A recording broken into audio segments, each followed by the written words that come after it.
I know where the key is. Then let's go!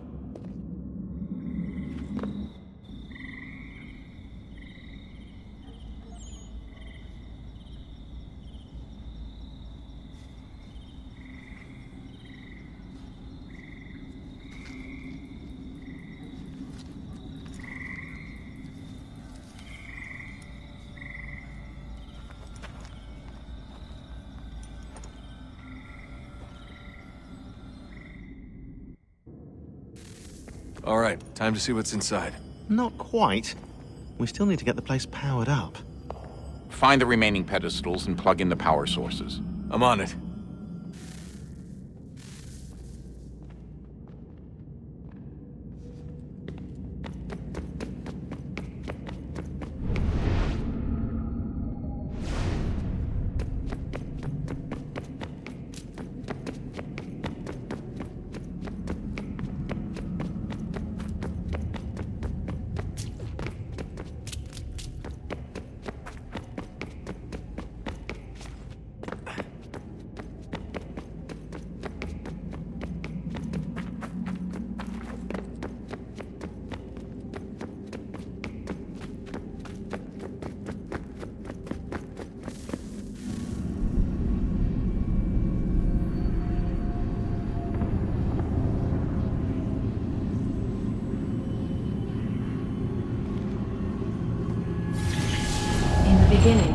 When we thought we could be saved, we sought to face the sun's wrath and contain it. 4 towers would be built to pull her fury into this place and dispel it.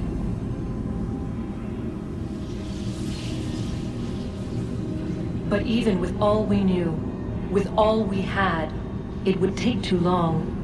1,000 years we could labor and still the work would not be done.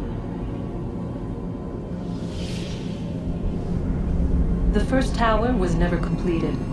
The project abandoned. We moved on. But while we labored on other endeavors, a few returned. They thought to automate the process. Metal might finish what flesh could not.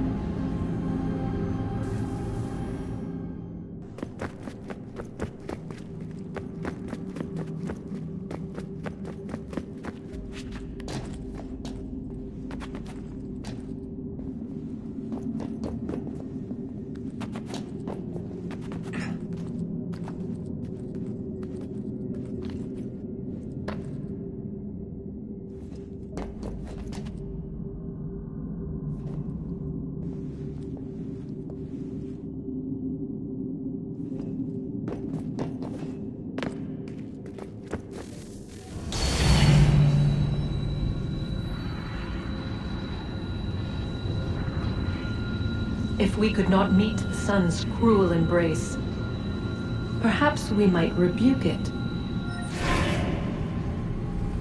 Already we could generate fields to protect us in times of strife. But these were small and simple things. To replicate them on a scale the size of a world, we lack the energy to make it so. Half the world, they said then. It is better than none at all. We tried. Again, we failed. A quarter, they asked. Even this we could not do. A 1/6, an 1/8, a 1/10, they cried. The answer was still the same. Perhaps in time a city might be spared. But it was time we did not have. So we moved on.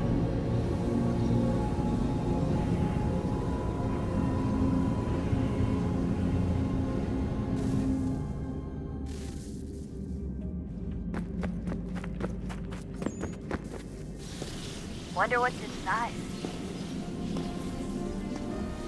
Only one way to find out.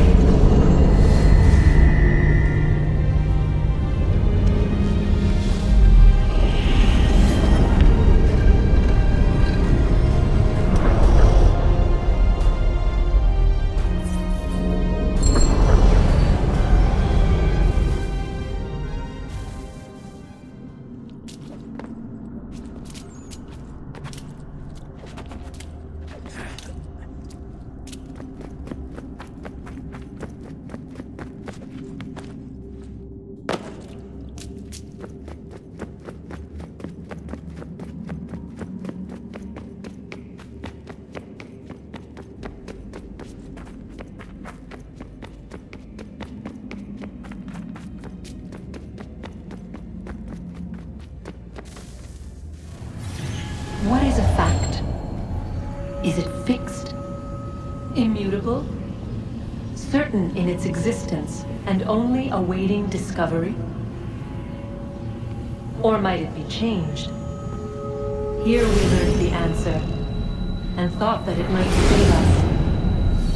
They were used to command, to control, to own.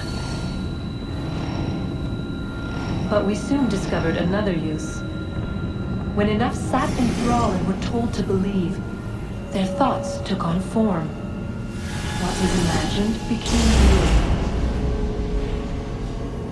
If 100 minds could wish away a wall or create a tree, what might 1,000 do? 10,000? More? Might we change the consensus and will the thread away? We resolved to send one into the sky where it might illuminate us all. Once placed, a sentence would be uttered. Make us safe. In this way, we would change the consensus. We would save the world. But it never came to be. We sent a dozen of them skyward, but there was no way to maintain control, to direct the beam, to enthrall the world, to speak the words. Though this was strange and dangerous, what we tried next was worse.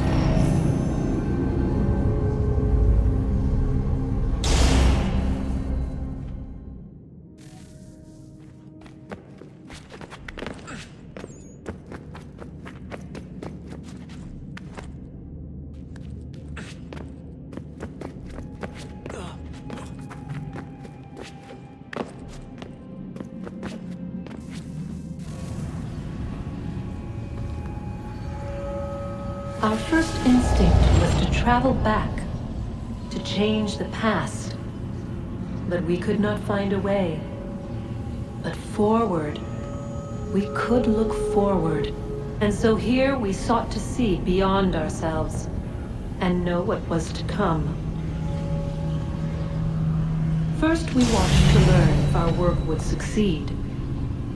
But the answer was always the same. So we moved on to other things, but she remained. The one you call Minerva. In time, she too stopped looking, and instead began to speak. She called out across time, in the hopes that you might be saved. She hid messages where none might find them, save for you and those within this place. Fascinating. Tired of it. The cryptic warnings, the threats. Just tell us what you want! But they are. We saw the Nephilim there. We seemed like grasshoppers in our own eyes, and we looked the same to them. Imagine trying to explain all this to a 2-year-old, to a grasshopper.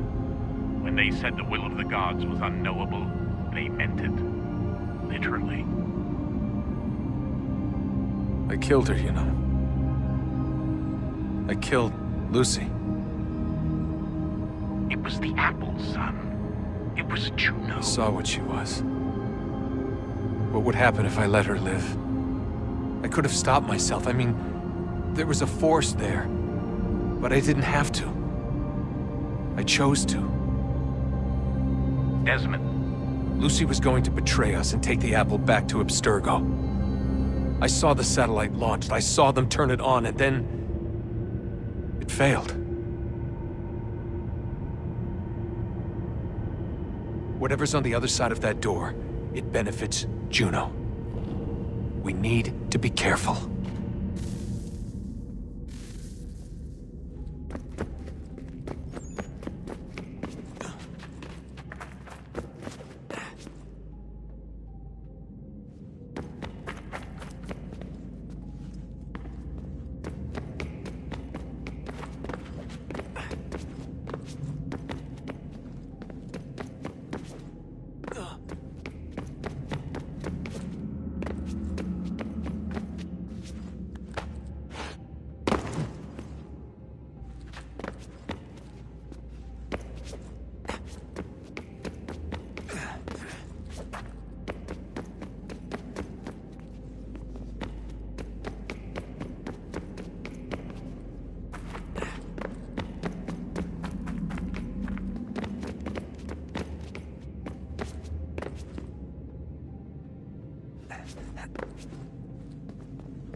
Stories the temple will tell me today.